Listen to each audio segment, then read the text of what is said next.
folks, welcome back to That Hashtag Show. My name is Tom C., your resident Ranger writer, and this gentleman needs no introduction. I have the Mr. Ryan Parrott with me. Thanks for joining us again, Ryan. Thanks for having me, man. It's a pleasure. So today we're really here to talk about Mighty Morphin number 10. This is going to be something that is going to really change and shake up the whole Rangerverse. So speaking of the Ranger universe, how does it feel as you being in that core demographic when it came out to be adding to the Ranger mythos? It can be very, very intimidating some days. You're sitting there writing and you're like, wow, I literally am like, I remember there was a moment when I realized, oh my gosh, I'm telling the origin story of a character that I saw when I was 14 years old. And like, if you'd have told the 14-year-old kid, hey, guess what? You're going to have to, in 20 years from now, you're going to actually have to figure this all out. So keep paying attention. Like, that's a little mind boggling. Yeah, I mean, it's really, it's fun. It's really exciting. But it also can be very sort of intimidating because, you know, I'm a fan like everybody else, and I'd want to make sure that I'm respecting those characters the same way that I loved them and treated them. And that's the thing. I think it's that weird balance of being additive, but also being respectful. So it can be a little scary, but hopefully, no one's showed up at my house to kill me yet. So that's good. Well, thank goodness for that. But I think the power can protect you in your particular instance. So what's the big thing that we're going to find out here in Mighty Morphin number 10? I mean, we know that over the past several issues, we've been getting these flashbacks to 10,000 years ago and seeing Zordon's background. But who else are we going to happen to get? Mind you, folks, this is going to be a spoiler warning in 3, 2, 1. Yeah, so the big reveal in 10 is, and it was all sort of leading this moment, was that in the flashbacks, what you thought was you were just watching Zordon's backstory. But hopefully in 10, you will come to realize that you've actually been watching Zed's backstory as well, because, as you said, spoiler warning, Zothram is actually Zed. And this guy? That guy right there. That guy. Exactly. With a lot more skin. Yeah, for now, not anymore. But so that was my intention when we started. When we sat down and figured out the entire run, I was like, I want to do Zed's backstory. But I don't want people to know that I'm doing Zed's backstory. Like, it'd be cool to hide it within sort of the story that we could tell, and also just get into Eltar and all that stuff, because that's the larger storyline in Power Rangers. So it was just trying to figure out how all three of those things could work sort of together simultaneously, and sort of allow for a reveal in 10. But yeah, I mean, I actually wrote issue 10. I think I wrote it a year ago. Before I even wrote, I would think I'd written the first 2 issues of Mighty Morphin and Power Rangers, and then I had to write 10 because in order for Dan to be able to draw it, he needed like 6 months of leeway because he was doing it on the weekends. So I wrote this way before I wrote anything else. So I had to know exactly what was going to happen, and so that we could get it done, and that made things a little terrifying. I can understand that, and I gotta say, cheers to you guys in Boom Studios for getting Dan on this issue, because his writing style to the gravitas of what we're getting in this, issue, lends itself so together, so well, so hand in hand. Now, you were saying that you had written this already about a year ago. Did the fact of having both runs of Mighty Morphin and Power Rangers give you that time to plan it out ahead?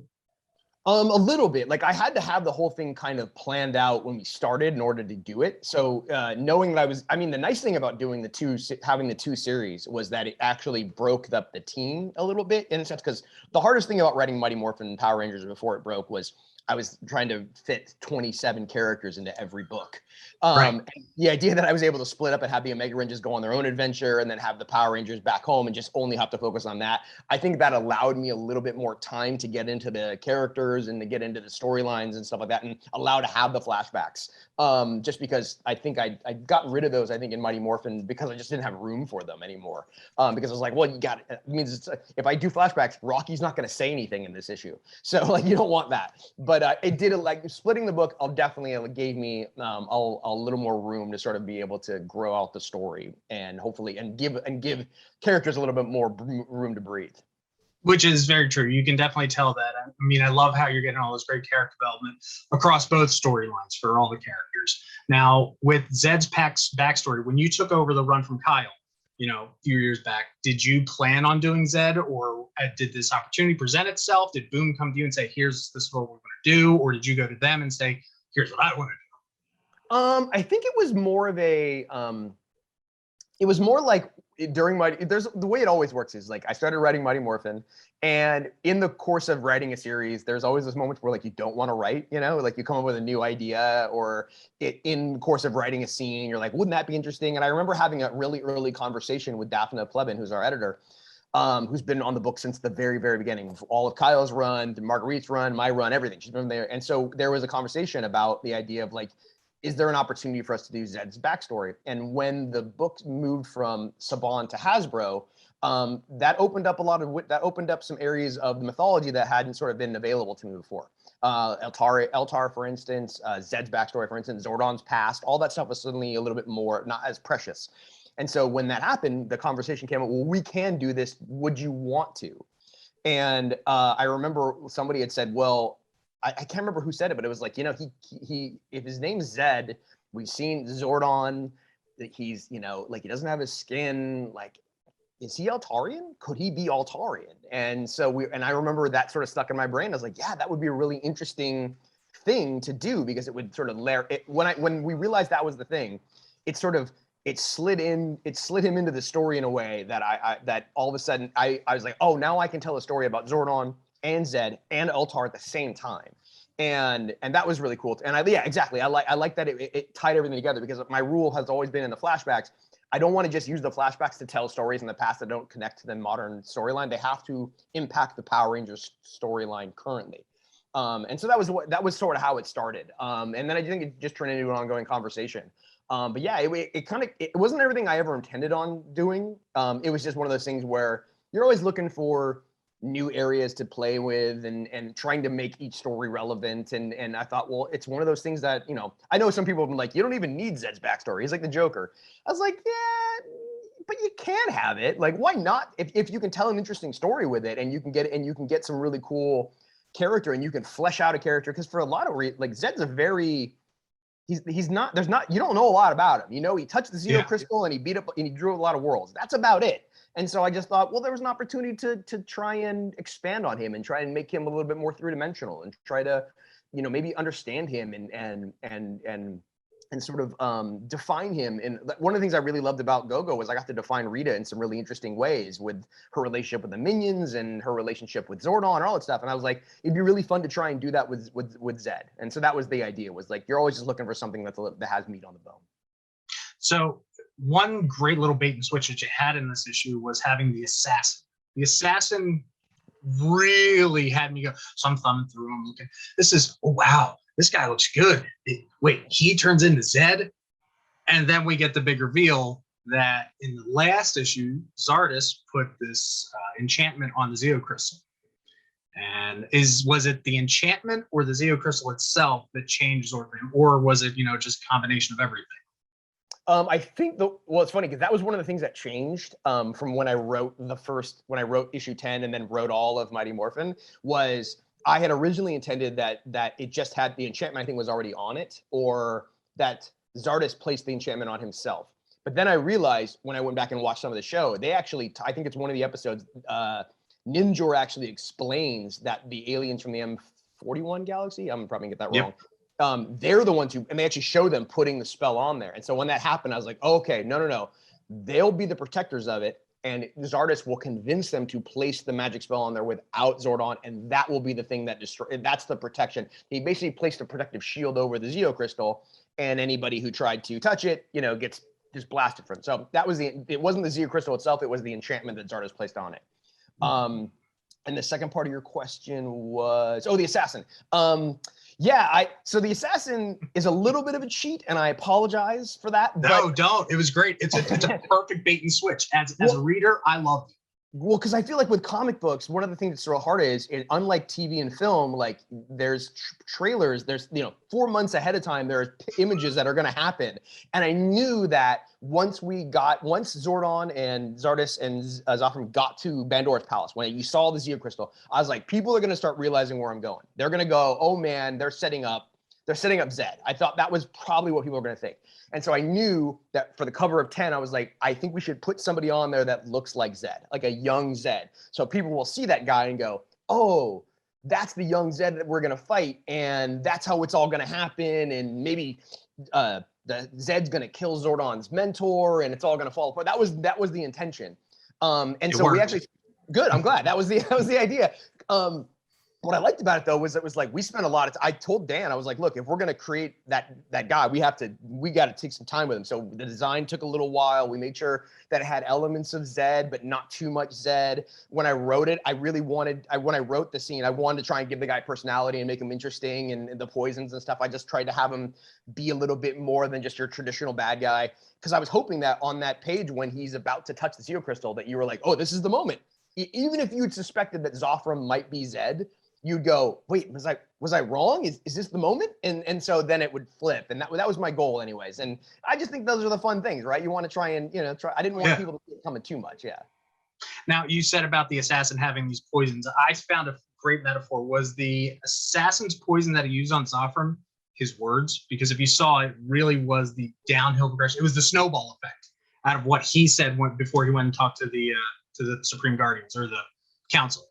I will say yes, because I didn't intend that, but that's fantastic. But yeah, definitely that was my intention with the assassin. Was I liked that point where he basically says to him, like, I've heard who you are. I've heard you're amazing, but you're shackled by the restrictions of the people you're fighting for. I'm not shackled by them. And imagine how great you would be if you got rid of those. And what's great is when Zordon gets gutted, and which is an awesome drawing.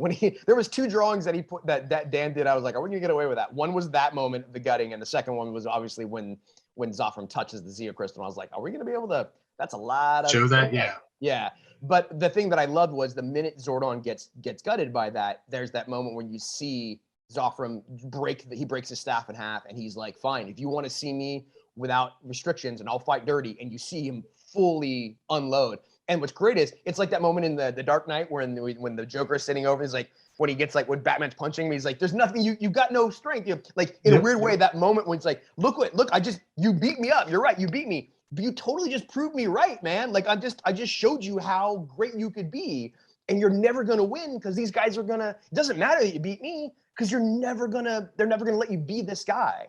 And I think that's the moment that Zed realizes he has to break free from sort of the political nature of Eltar in order to sort of be his best self. He's just like, it's so in a way, even when the assassin loses, he wins, which I really liked.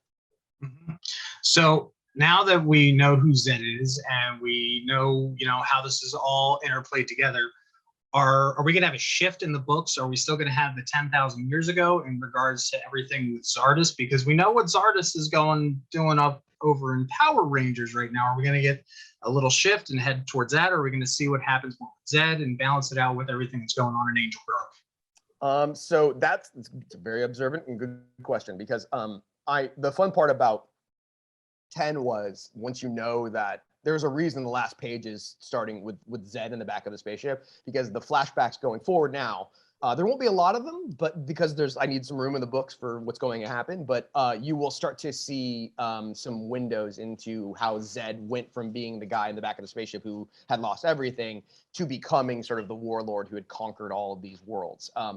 There's a few little vignettes. I always wondered how he became that guy, and I want to sort of show you how he learned and developed and became the Zed that we know. But I also don't want to tell all of it, because I'd love, like, if I ever got an opportunity, it would be awesome to do like an anti-Obi-Wan Kenobi story where this is just wandering bad guy who's like slowly becoming the evil warlord that you knew. And so like it'd be fun. So I'm going to show you some pieces of that, but allow enough room for if anybody else wants to tell that story, or you want to get into how Zed became Zed, that it's still there. But yeah, the flashbacks will shift a little bit away from Zordon a little bit more towards Zed. Okay, and then you were saying about two of your favorite panels on there was the explosion when he grabbed it. I can say from reading it, it's actually the panel before where you just see the glistening outline of his suit was one of my favorites. But my absolute favorite one was the last panel. It was the last page when you see them all. Yeah. Did you notice that Dan actually put the little Z in the smoke? Whose idea was that? That was all Dan. Dan is a genius. And the idea that I didn't even notice it until we got back in colors, because it was in the black and white, I couldn't tell. But then in the colors, I was like, oh, you genius. Yeah. The brilliance of that. And the other thing is, I think in the script I wrote, the reference I was thinking was Michelangelo's Virgin Mary, where she's holding it's the one she's sitting there and Jesus's body is laying in his arms. Yeah. Like Oh, that was wow. sort of the image that I wanted, was sort of broken and sort of like that. But he got that sort of laying thing. It's Dan. This is why we wanted Dan. When the minute we knew we were doing the flashback show, we went to Dan and we're like, hey man, like I know you love drawing Power Rangers and the helmets, but this is going to be kind of a big reveal, and we'd love it if you had the opportunity to do it. And he was like, yeah, absolutely. So he brought so much. All the stuff on Eltar is all him. Like all of the incredible world building on those first 3 pages. Like there's that incredible shot of the outside street where there's like a guy riding like a purple horse, and then there's this artist walking around listening to under headphones. And I love that he built. It's not just like this. I love that he made Eltar both rich and technologically advanced, but also there's a lot of nature in it, and there's a lot of like culture. It's not just this sterile place where everybody's wearing long white robes. And like it feels like a lived-in world, and that's all Dan, and I love taking all the credit for it. Well, Ryan, I got to say thank you so very much for taking the time. And where can we find you all on your social medias? You can find me on Twitter at @Ryan Parrott, and every time I say it, it sounds pretentious, but that's what's but that's where I'm at, and that's pretty much the only place I interact with anybody. I'm not on Instagram and Facebook and all that stuff. So. That's all right. You're very active on Twitter. Trust me, I follow you as well. Okay. So thank you so much again, everybody out there in that hashtag World and Ranger universe. Lord Zed is Zordon's mentor, Zorfin. There you go. It is there. It has happened. It's all because of this guy. All right. For better or worse. For better or worse, I think it's for better. So thank you so much for watching today. And always make sure to stay tuned to that #show.com for everything trending in geek pop culture. And may the power protect you.